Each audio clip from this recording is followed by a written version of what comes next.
ഇന്ന് കസ്റ്റമർ ഈ ഒരു പിക്ചറായിരുന്നു റെഫറൻസ് പിക്ക് തന്നത്.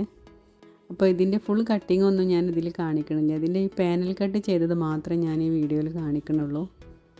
ഫസ്റ്റ് ഞാൻ ബോഡി പാർട്ട് ഫുള്ളായിട്ട് കട്ട് ചെയ്തെടുത്തിട്ടുണ്ട്. അപ്പോൾ ഇത് ആലിയ കട്ടിലായതുകൊണ്ട് തന്നെ ഇതിൻ്റെ ഫ്രണ്ട് പാർട്ട് മാത്രം നടുവിലായിട്ട് ഞാൻ 2 ഇഞ്ച് കയറ്റി വെട്ടിയിട്ടുണ്ട്. പിന്നെ നമുക്ക് ഇതിന് ഇനി അടിയിലേക്കാണ് ഞാൻ പാനൽ കട്ട് ചെയ്തിട്ടുള്ളത്. അപ്പോൾ ഈ പാനൽ കട്ടിന് ബാക്ക് പാർട്ടാണ് ഞാൻ ആദ്യം ചെയ്തെടുത്തിട്ടുള്ളത്. അപ്പോൾ ബാക്ക് പാർട്ട് ഞാൻ ഫുള്ളായിട്ട് കട്ട് ചെയ്തെടുത്തിട്ടുണ്ട് ആദ്യം. ഇത് ഞാൻ ക്ലോത്ത് 4 മടക്കിയതിന് ശേഷമാണ് ഞാനിത് കട്ട് ചെയ്തെടുത്തിട്ടുള്ളത്. അപ്പോൾ ഇതുപോലെ നമുക്ക് ഫ്രണ്ട് പാർട്ട് വെട്ടാം. പക്ഷേ ഫ്രണ്ട് പാർട്ട് വെട്ടുമ്പോൾ ഞാൻ കുറച്ച് 2 ഇഞ്ച് ഞാൻ അടിഭാഗത്ത് മാത്രം കുറച്ച് നീളം കൂടുതലാക്കിയിട്ട് വെട്ടിയിട്ടുണ്ട്. ഇപ്പോൾ ഇങ്ങനെ ക്ലോത്ത് 4 മടക്കിയതിന് ശേഷം ഫ്രണ്ട് പാർട്ട് ഇതിൻ്റെ മുകളിലേക്ക് വെച്ചിട്ടാണ് ഞാൻ ഇതിനുള്ള അളവെടുത്തിട്ടുള്ളത്. ബാക്ക് പാർട്ടിന് ഞാൻ ആദ്യം അളവെടുത്തത് നമ്മൾ അരവണ്ണത്തിൻ്റെ 8 ഭാഗമാക്കിയിട്ട് പിന്നെ അതിലേക്കൊരു 1.5 ഇഞ്ച് കൂട്ടാണ് ചെയ്തിട്ടുള്ളത്. അങ്ങനെയാണ് എനിക്ക് ഈ വേസ്റ്റ് റൗണ്ടിനുള്ള ബാക്ക് ഭാഗത്തിനുള്ള കിട്ടിയത്. ഈ ലെങ്ത്ത് നമുക്ക് എത്ര വേണോ അതിൻ്റെ 1 ഇഞ്ച് കൂട്ടിയിട്ടാണ് ഞാൻ ബാക്ക് ഭാഗത്തിനെടുത്തത്. അപ്പോൾ ഈ ഫ്രണ്ട് ഭാഗത്തിന് ഞാൻ 2 ഇഞ്ച് ഈ ബാക്ക് ഭാഗം വെച്ചിട്ട് പിന്നെ 2 ഇഞ്ച് കൂട്ടിയെടുത്തിട്ടുണ്ട്. കാരണം നമുക്ക് ഈ ആലിയ കട്ടിൽ ചെയ്യുമ്പോൾ എങ്ങനെയായാലും കുറച്ച് ലെങ്ത്ത് കൂടുതലായിട്ട് വേണം. പിന്നെ ലാസ്റ്റ് നമ്മൾ കുറച്ചൊരു ഏറ്റ വ്യത്യാസം ഉണ്ടാവും, അത് നമ്മൾ കട്ട് ചെയ്ത് കളയാണ് ചെയ്യൽ. ക്ലോത്ത് 4 മടക്കിയത് കൊണ്ട് തന്നെ ഇത് റൗണ്ടിലാണ് വരിക. അപ്പോൾ റൗണ്ടിൻ്റെ ഒരു ഭാഗം നമുക്ക് കട്ട് ചെയ്ത് ഒഴിവാക്കുക. കാരണം ഇത് 2 ഭാഗത്തേക്കാക്കിയിട്ടാണ് നമ്മൾ ചെയ്യണത്.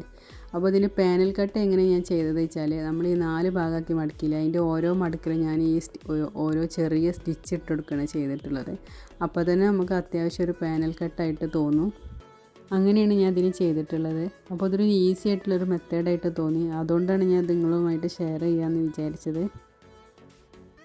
ടോപ്പൊക്കെ പാനൽ കട്ടാണെന്ന് പറയുമ്പോൾ നമുക്ക് പെട്ടെന്ന് സാധാ ചുരിദാർ അടിക്കുന്ന പോലെ ചെയ്യാൻ പറ്റില്ല. പക്ഷേ ഇത് മാത്രം എനിക്കിങ്ങനെ പെട്ടെന്നൊരു ഈസി ആയിട്ട് തോന്നി. കാരണം ഇത് റൗണ്ട് നമ്മൾ ഫുള്ളായിട്ട് കൊടുക്കണതുകൊണ്ട് തന്നെ ഓരോ ഭാഗവും പാനൽ കട്ടാക്കിയിട്ട് നമ്മൾ സ്റ്റിച്ച് ചെയ്തെടുക്കാൻ വേണ്ടി നല്ല ഈസി ആയിരുന്നു. പിന്നെ ഇതിന് 2 ഭാഗവും ഞാൻ കൂട്ടി യോജിപ്പിച്ചതിന് ശേഷം നമുക്ക് 8 പാനലാണ് ഇതിന് കിട്ടിയിട്ടുള്ളത്. അപ്പോൾ നമ്മൾ ആദ്യം ചെയ്യണത് നമ്മൾ അവസാനം കട്ട് ചെയ്ത ഈ ഫ്രണ്ട് പാർട്ടില്ലേ, ഈ ഫ്രണ്ട് പാർട്ടിൻ്റെ നടുഭാഗം എടുത്തിട്ട് ആലിയർ കട്ടിൻ്റെ ആ നടുഭാഗത്ത് വെച്ചിട്ടാണ് നമ്മൾ ആദ്യം സ്റ്റിച്ച് ചെയ്ത് തുടങ്ങുന്നത്. ഇങ്ങനെ നടുഭാഗം കണക്കാക്കി നമ്മൾ സ്റ്റിച്ച് ചെയ്ത് തുടങ്ങുമ്പോൾ നമുക്ക് എല്ലായിടത്തും കറക്റ്റാക്കിയിട്ട് കിട്ടും. പിന്നെ നമുക്ക് കുറച്ചൊരു ഏറ്റ വ്യത്യാസമുള്ളത് നമ്മൾ എന്ത് ചെയ്യുക, അത് നമ്മൾക്ക് എത്രയാണോ ടോപ്പ് ഇറക്കാൻ വേണ്ടത് അതിൻ്റെ ഫുൾ ലെങ്ത്ത് എടുത്തിട്ട് അതിനെ കറക്റ്റാക്കിയിട്ട് നമ്മൾ കട്ട് ചെയ്ത് കൊടുക്കുകയാണ് ചെയ്തിട്ടുള്ളത്. അപ്പോൾ ഇതിൻ്റെ വീഡിയോ ഇത്രേ ഉള്ളൂ. അപ്പോൾ ഇതിൻ്റെ കൂടെ ഞാൻ കസ്റ്റമർ ഇട്ട ഫോട്ടോ കൂടി ആഡ് ചെയ്തിട്ടുണ്ട്. ഈ ഡ്രസ്സ് ഫോട്ടോയിൽ കാണുന്നതിനേക്കാൾ നേരിട്ട് കാണാനായിരുന്നു ഭംഗി. കാരണം ഇതിൻ്റെ ഈ പാനൽ കട്ടൊക്കെ നമ്മൾ ഇട്ട് കാണുമ്പോഴാണ് ഇതിൻ്റെ ഭംഗി കാണൽ. പിന്നെ ഇതിൻ്റെ അടിഭാഗം ഫുള്ള് ഞാൻ ഫാഷൻ മേക്കർ മെഷീൻമേലാണ് ഞാൻ ഫോൾഡ് ചെയ്ത് കൊടുത്തിട്ടുള്ളത്. പിന്നെ ഇത് 5 ആക്കുള്ള ഡ്രസ്സായിരുന്നു. ഓൾക്ക് 5 ആക്കും ഞാൻ ടൈലുള്ളൊരു ബോ കൂടി ഞാൻ ചെയ്ത് കൊടുത്തിട്ടുണ്ട് ഇതിൻ്റെ കൂടെ. ഇത് ടിഷ്യൂ മെറ്റീരിയൽ ടോപ്പിന് വർക്കുള്ളതും പിന്നെ പാൻറ്റിന് പ്ലെയിൻ ക്ലോത്തുമാണ് നമ്മൾ ചെയ്തെടുത്തിട്ടുള്ളത്. ഇതാണ് ഇതിൻ്റെ ഫൈനൽ ലുക്ക് വരുന്നത്. ഇതിൻ്റെ വീടിൻ്റെ അടുത്ത വീട്ടിലൊരു നിക്കാഹ് ഫംഗ്ഷൻ ഉണ്ടായിരുന്നു. അപ്പോൾ അവിടുത്തെ സിബ്ലിങ്സിന് വേണ്ടിയിട്ടാണ് ഞാൻ ഈ ഡ്രസ്സ് ചെയ്തെടുത്തിട്ടുള്ളത്. സറാറ സെറ്റ് ഒരു 4 സെറ്റായിരുന്നു ഉണ്ടായിരുന്നത്. ഞാൻ ഫുള്ളായിട്ട് വീഡിയോയിൽ കാണിച്ചിട്ടില്ല. പിന്നെ ഒന്നുണ്ടായിരുന്നത് ചെറിയ കുട്ടിക്കുള്ള ഒരു ടോപ്പും സ്കേർട്ടും ആയിരുന്നു. സ്കേർട്ടിൻ്റെ അടിഭാഗത്തിൽ മുകൾക്ക് വരുന്ന രീതിയിലാണ് ഞാൻ പ്ലീറ്റ് ഇട്ട് കൊടുത്തിട്ടുള്ളത്.